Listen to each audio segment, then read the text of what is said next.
গোলকগঞ্জত আছুৰ বিক্ষোভ সদৌ অসম ছাত্ৰ সন্থাৰ আহ্বানত সদৌ ধুবুৰী জিলা ছাত্ৰ সন্থাৰ উদ্যোগত গোলকগঞ্জত বিক্ষোভ কাৰ্যসূচী পালন অসমৰ পৰা অবৈধ বাংলাদেশী মৌলবাদীক উৎখাত আৰু অসম চুক্তি ৰূপায়ণেৰে অবৈধ বিদেশী প্ৰৱচন সমস্যা সমাধানৰ দাবীত বিক্ষোভ প্ৰদৰ্শন কৰা হয় সদৌ গোলকগঞ্জ ছাত্ৰ সন্থাৰ কাৰ্যালয় বিক্ষোভ সমদল ওলাই অসম চুক্তি ৰূপায়ণ কৰক বিজেপি চৰকাৰ হুঁচিয়াৰ কামি নামানো অসম চৰকাৰ হাই হাই আদি শ্লোগান দি গোলকগঞ্জ সমষ্টিলা কাৰ্যালয়ত উপস্থিত হয়।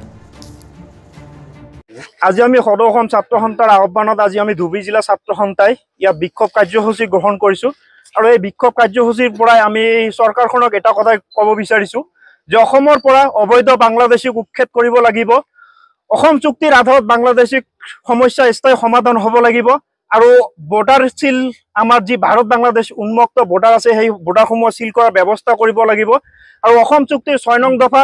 ৰূপায়ণ কৰিবৰ ব্যৱস্থা কৰিব লাগিব। লগতে ধৰ্মৰ নামত বিদেশীক ভাগ ভাগ কৰি সংস্থাপন দিব খোজা চৰকাৰখনক আমি সকীয়াই দিব বিচাৰিছোঁ যে কাৰ লগতে আমি ইমিগ্ৰেশ্যন এণ্ড ফৰেনাৰ্ছ এণ্ড এক্সামশ্যন যিখন অৰ্ডাৰ 2025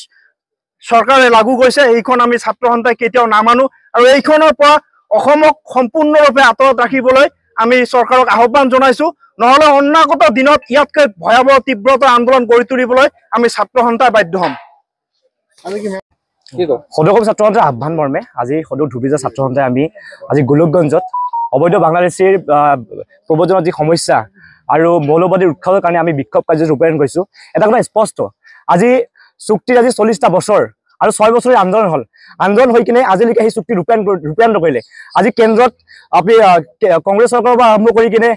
বিজেপি চৰকাৰ আছিলে, কিন্তু দেখা গ'ল যে আজি 40টা বছৰ এটা জাতিয়ে মাত মাতি আছে কিন্তু এতিয়ালৈকে সমস্যা সমাধান নহ'ল। গতিকে এটা কথা স্পষ্টভাৱে ক'ব বিচাৰোঁ, আজি অসমীয়া এটা খিলঞ্জীয়া জাতি যি জাতিয়ে নিজৰ ভাষা সংস্কৃতি নিজৰ ধৰ্মৰ নামত যি সংস্কৃতি নিজৰ কালচাৰ সেই ৰক্ষণাবেক্ষণৰ কাৰণে 40টা বছৰ যি আমি আন্দোলন কৰি আহিছোঁ আৰু অনাগত দিনত আন্দোলন কৰি যাম যেতিয়ালৈকে আমাৰ অসম চুক্তি নহয়। আৰু তাৰ লগতে এটা কথা ক'ব বিচাৰোঁ যে যিহেতু আমাৰ গোলকগঞ্জৰ ওচৰতে আমাৰ ভাৰতবৰ্ষৰ সীমান্ত, আজি যি জলপথ আজিলৈকে উন্মুক্ত হৈ আছে, স্পষ্ট কথা তাত আমি স্পষ্টভাৱে আমি বৰ্ডাৰ সীমান্ত চিল কৰি দাবী জনাইছোঁ আৰু তাৰ লগে লগে বৰ্ডাৰত দেখা মাত্ৰই বাংলাদেশী গুলিয়াৰ যে নিৰ্দেশ দিব লাগে শ্বুট এণ্ড চাইড অৰ্ডাৰ কৰিব লাগে। আৰু তাৰ লগে লগে এটা ক'ব বিচাৰোঁ যে বিজেপিয়ে আজি আহি কিনে আজি তেখেতে 2014 চনৰ 10 তাৰিখলৈকে বিদেশী আনিম বুলি কৈছে, কাৰ জৰিয়তে এতিয়া এটা অৰ্ডাৰ আনিছে বিদেশী অহাৰ কাৰণে 2024 তাৰিখৰ 10 ডিচেম্বৰলৈকে। গতিকে ধৰ্মৰ নামত কোনো ধৰণৰ ৰাজনীতি নহ'ব, বিদেশী ইয়াত কোনো ধৰণৰ হিন্দু হওক বা মুছলমানে হওক। গতিকে আমি এটা কথা স্পষ্ট, 1971 চনৰ 24 বছৰ পিছৰ পৰা